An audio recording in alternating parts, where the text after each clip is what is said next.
Hello students, this is third lecture on topic electrostatic. In today's lecture, let us discuss the application of Gauss theorem. In last lecture, we already discussed the Gauss theorem. This lecture को देखने का पहला see the last two lectures we already discussed about. Gauss theorem का statement क्या था? For closed surface of any shape with any number of charges situated at any position inside it, total electric flux over the closed surface is surface integration of electric intensity or 1 upon permittivity times the sum of the charges enclosed by that surface. मानो वहाँ बहुत सारे charges है. Like students are there in a class. Let all the students sitting in a class are the electric charges, and because of all the charges we want to find out the intensity of electric field या bulk में electric flux at a point on the board mounted on the wall using Gauss theorem. क्योंकि जितने student है उतने बार हम लोग Coulomb's law apply तो कर नहीं सकते, राइट? तो आप गॉस थ्योरम से कर सकते. तो क्या करना होगा? Since we want to find out the flux या intensity at a point on the board because of the sitting charges in a room students की वजह से. So first of all enclose all the students in a room.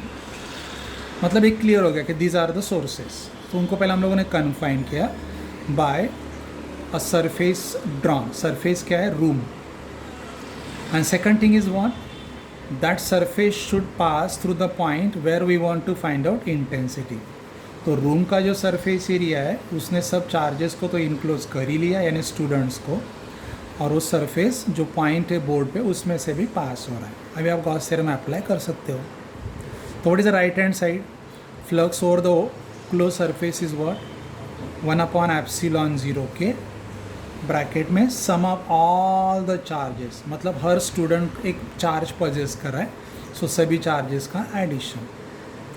अगर student positive charge possess कर रहा है तो add होगा, अगर स्टूडेंट नेगेटिव चार्ज पजेस कर रहा है तो सब्ट्रैक्ट होगा.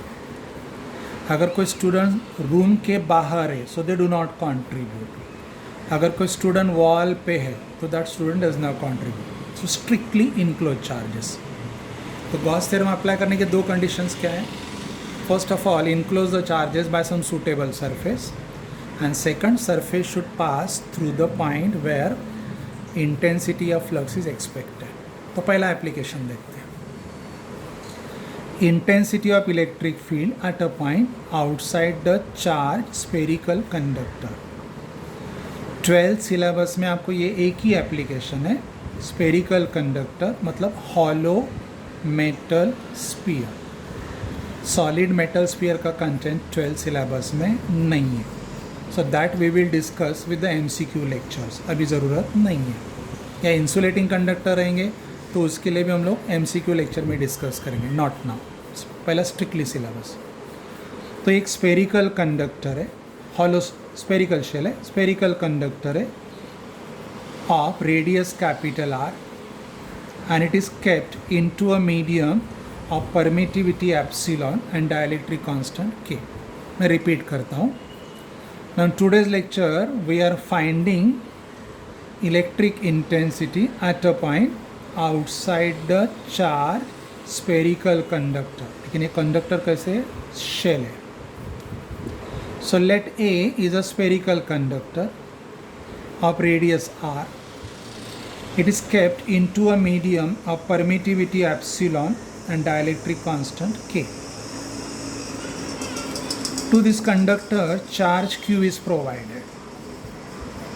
Since charge always resides, so charge resides on the spherical surface of conductor, and due to symmetry distribution of charge on the surface is what? Uniform.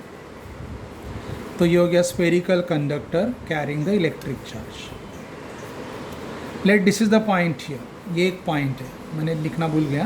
This is the point P here. This point is present at a distance R. R greater than R है. This point is present at a distance r and outside the spherical conductor, where we want to find out the electric intensity. Where we want to find out what? Electric intensity using Gauss theorem. तो पहला क्या करेंगे? Enclose the charge. पहला इस charge को enclose करो और जो इनक्लोजर ड्रॉ करोगे that should pass through the point P. Right? तो for simplicity, in order to find intensity at point P, imaginary surface in the form of concentric sphere of radius r passing through the point P and enclosing the charge Q is drawn. तो मैंने एक spherical surface consider किया जो concentric है, जिसका radius है r, जो point P में से पास हो रहा है and it is enclosing the charge what? Q. तो यहाँ आपको आंसर मिल गया. So what is the total flux? Total flux is charge enclose upon epsilon 0k. ठीक है, तो यहाँ फाई का वैल्यू हो गया Q अपॉन एप्सिलॉन 0k. अभी हमें इंटेंसिटी फाइंड आउट करना है क्योंकि फ्लक्स के बल्क वैल्यू है, हमें इंटेंसिटी फाइंड आउट करना है. क्लियर? ओके. अभी देखो, from this surface the electric lines of force will start. All the electric lines of force are perpendicular to the surface where you draw them. At each and every point of this Gaussian sphere, electric intensity is normally outward. तो सभी point पे intensity का direction अलग अलग रहेगा और वो रहेगा रेडियली आउटवर्ड. ठीक है, but all these points are equidistant from the center of this conducting sphere. तो सभी पॉइंट पे magnitude of electric intensity at least same रहेगा. So at all these points intensities are different in direction but same in magnitude. तो हम लोग एक small area लेते हैं डिस्कशन के लिए. This is the small area of the Gaussian sphere.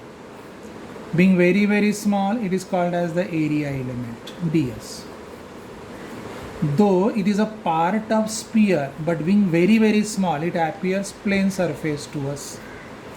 अगर ये प्लेन सरफेस है तो represent it in a vector form. कैसे? उसको एक परपेंडिकुलर ड्रॉ करो. So perpendicular drawn to the area represents the area in vector form. तो ये एरिया वेक्टर हो गया. तो यहाँ पे इंटेंसिटी और ds ये दोनों कैसे हो गए? पैरेलल. यहाँ पे नहीं, कहीं पे भी ले सकते हो. They are always work parallel, यानी lines of force are passing perpendicular to the spherical surface. तो for this area what is the electric flux? इन दोनों का डॉट प्रोडक्ट. तो electric flux through the surface ds is what? E bar dot ds bar. But E bar dot ds bar is what? E ds cos theta. What is theta? Angle between vector E and vector ds. तो इस diagram में what is angle between the two? is 0 degree. तो cos 0 degree is what? 1. Let me put this value here. तो flux through this sample is what? E ds. Maximum flux है क्योंकि ये दोनों कैसे हैं? पैरेलल है. अगर ये दोनों पैरेलल है तो lines are passing perpendicular to this area. ये सिचुएशन है. अभी देखो, अगर हम लोग ds लेते जाएंगे तो फॉर एवरी ds डिस्कशन नहीं बदलेगा, यही वैल्यू आते रहेगा. और ये वन पीस एरिया है तो आप टोटल फ्लक्स फाइंड आउट कर सकते हैं by algebraic addition of all the ds और ds को इंटीग्रेट करो ओवर द स्फेरिकल सरफेस. दोनों मेथड से कर सकते हैं. So what is the total flux? Phi is integration of E ds. Enclosure कैसे है? क्लोज है तो surface integration E ds. Okay, as we already discuss, phi का राइट हैंड साइड से हमने फाइंड आउट करके रखा था. फाई का राइट हैंड साइड वैल्यू क्या था? Q upon epsilon 0k according to Gauss theorem. तो फाई का वैल्यू हो गया Q अपॉन एप्सिलॉन 0k और ये राइट हैंड साइड इंटीग्रेट करोगे तो E तो कांस्टेंट है क्योंकि मैग्नीट्यूड सब जगह सेम ही था. तो ये दोनों इक्वेट करो. यहाँ मैंने इक्वेट किया. E मैग्नीट्यूड कांस्टेंट है सब जगह क्योंकि सभी पॉइंट यहाँ से इक्वी डिस्टेंट है. तो E बाहर ले लो. Integration ds is what? Q upon epsilon 0k. क्योंकि जितना चार्ज इनक्लोज है divide by permittivity of medium is the flux according to Gauss theorem. तो ई हो गया। इंटीग्रेशन डी एस क्या आएगा, d s d s d s d s add करो, spherical surface area मिलेगा जिसका रेडियस होगा स्मॉल आर, तो 4πr², ये इसका वैल्यू, ये हो गया Q अपॉन एप्सिलॉन 0 के।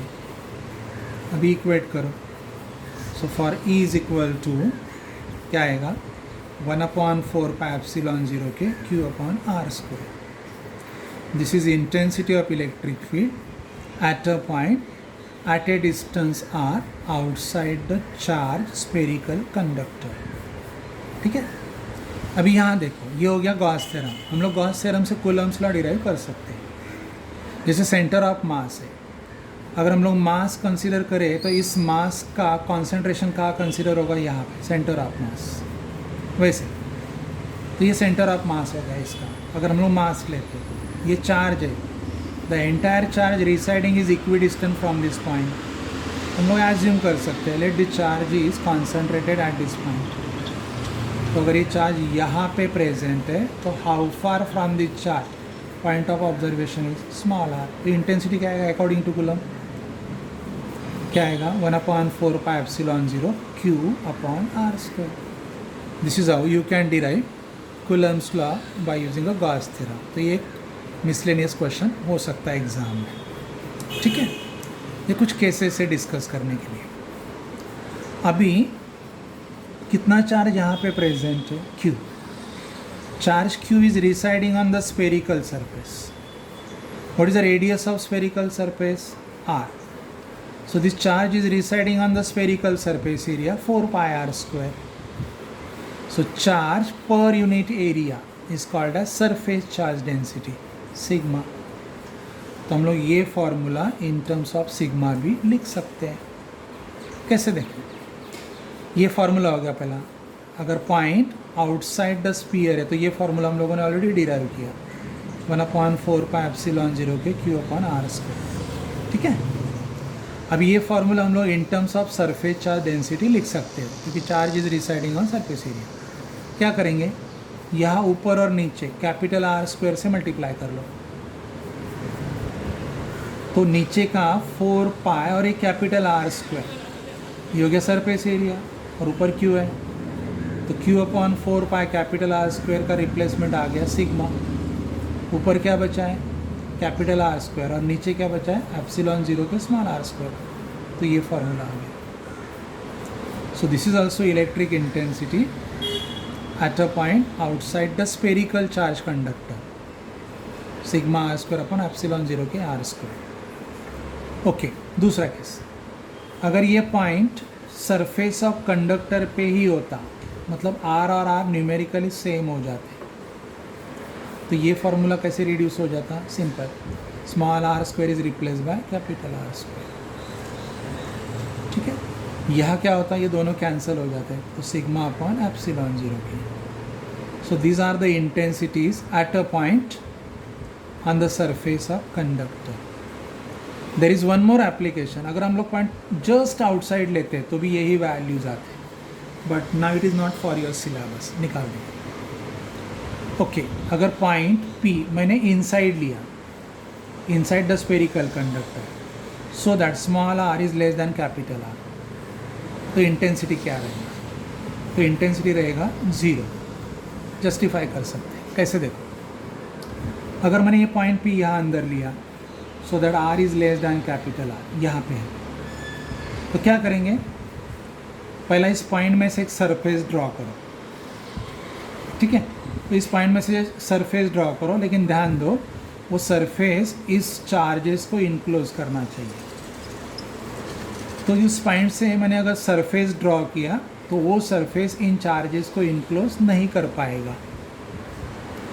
अगर यहाँ से पास होने वाला सरफेस, पॉइंट P में से पास होने वाला सरफेस चार्जेस को इनक्लोज नहीं कर रहा है, तो at that point intensity will be what, 0, ऐसे होगा। अदरवाइज इन चार्जेस को इनक्लोज करने जाओ, when you want to enclose these charges, or close surface enclosing the charges will never pass through the point P present inside, तो भी intensity क्या होगा, 0।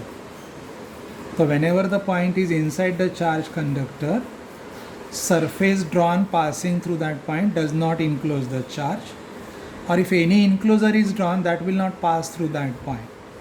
So intensity inside the spherical conductors, hollow sphere I am talking about, is always what? 0. हाँ, अगर ये solid रहता तो inside also electric intensity will be non-zero, but it is not for your 12th syllabus. It is there for NEET, NEET and JEE. तो बाद में discuss करेंगे. Okay, for notes, see the PDF file on your WhatsApp. Thank you.